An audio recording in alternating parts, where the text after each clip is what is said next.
ഇരുവൃക്കകളും തകരാറിലായ ഗൃഹനാഥൻ ചികിത്സയ്ക്കായി സന്മനസ്സുള്ളവരുടെ സഹായം തേടുകയാണ്. കാസർഗോഡ് ഈസ്റ്റ് എളേരി ആയന്നൂരിലെ ടി.പി. മനോജാണ് വൃക്കകൾ തകരാറിലായി ദുരിതത്തിൽ കഴിയുന്നത്.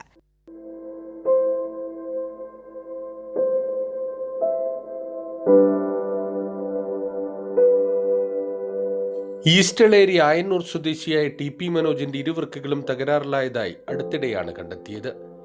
ഭാര്യയും 2 ആൺമക്കളുമുള്ള കുടുംബത്തിന്റെ ഏക ആശ്രയമായിരുന്നു പ്രാദേശിക ചാനലിൽ മാധ്യമപ്രവർത്തകനായി ജോലി ചെയ്തിരുന്ന മനോജ്.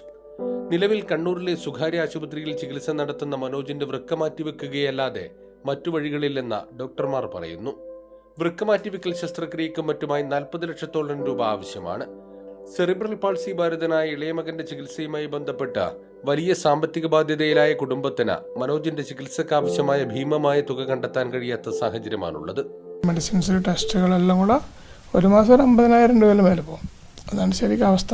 ഇപ്പോൾ ട്രാൻസ്പ്ലാന്റ് ചെയ്യാൻ വേണ്ടി നാട്ടുകാർ ശ്രമിച്ചിട്ട് ഫണ്ടൊക്കെ ശേഖരിക്കുന്നുണ്ട്. എല്ലാം കൂടെ കൂടി ഒരു 40 ലക്ഷം രൂപ വരും. അപ്പം അതിൻ്റെ ശ്രമം നടത്തിക്കൊണ്ടിരിക്കുകയാണ്. അല്ല, നമുക്ക് താങ്ങാൻ പറ്റില്ല. കാരണം എന്ന് പറഞ്ഞു കഴിഞ്ഞാൽ ഞാനും എൻ്റെ ഭാര്യയും 2 മക്കളേ ഉള്ളൂ. അപ്പം ഇവൻ്റെ പണി കൊണ്ട് മാത്രമാണ് നമ്മളിങ്ങനെ ജീവിച്ചു പോകുന്നത്. നാട്ടുകാരുടെ നേതൃത്വത്തിൽ ചികിത്സാ സഹായ കമ്മിറ്റി രൂപീകരിച്ച് പ്രവർത്തിക്കുന്നുണ്ട്. ഉദാരമതികളായിട്ടുള്ള ജനങ്ങളുടെ സഹായങ്ങൾ കൊണ്ട് കുറച്ച് തുകകളൊക്കെ സമാഹരിക്കാൻ വേണ്ടി നമുക്ക് സാധിച്ചിട്ടുണ്ട്. എന്നാലും ഇനിയും വലിയൊരു തുക കൂടി കണ്ടെത്തേണ്ടതുണ്ട്. അത് ഈ പ്രദേശത്ത് പ്രാദേശികമായിട്ടുള്ള ചെറിയൊരു ഏരിയ ആയതുകൊണ്ട് തന്നെ നമുക്ക് ഇത്രയും വലിയൊരു തുക കണ്ടെത്തുന്നതിന് വലിയ ഒരു ബുദ്ധിമുട്ടുണ്ട്. മനോജിൻ്റെ ജീവൻ നിലനിർത്തുന്നതിന് വേണ്ടി നാട്ടിലുള്ള ജനങ്ങളെല്ലാവരും സഹായിച്ചു കഴിഞ്ഞാൽ സാധാരണ ജീവിതത്തിലേക്ക് തിരിച്ചു കൊണ്ടുവരാൻ വേണ്ടി കഴിയും. അതിനുള്ള ശ്രമമാണ് ചികിത്സാ സഹായ കമ്മിറ്റി നടത്തിക്കൊണ്ടിരിക്കുന്നത്. നിലവിൽ കണ്ണൂരിലെ ആശുപത്രിയിൽ നിന്ന് ആഴ്ചയിൽ 3 തവണ ഡയാലിസിസ് ചെയ്താണ് ജീവൻ നിലനിർത്തുന്നത്. ഒരു മാസം 50,000 രൂപയിലധികം ചികിത്സയ്ക്ക് വേണം.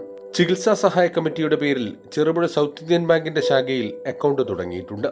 നന്മയുള്ള മനസ്സുകൾ സഹായിച്ചാൽ മനോജിന് സാധാരണ ജീവിതത്തിലേക്ക് തിരിച്ചു കൊണ്ടുവരാൻ കഴിയും. കൈരളി ന്യൂസ്, കാസർഗോഡ്.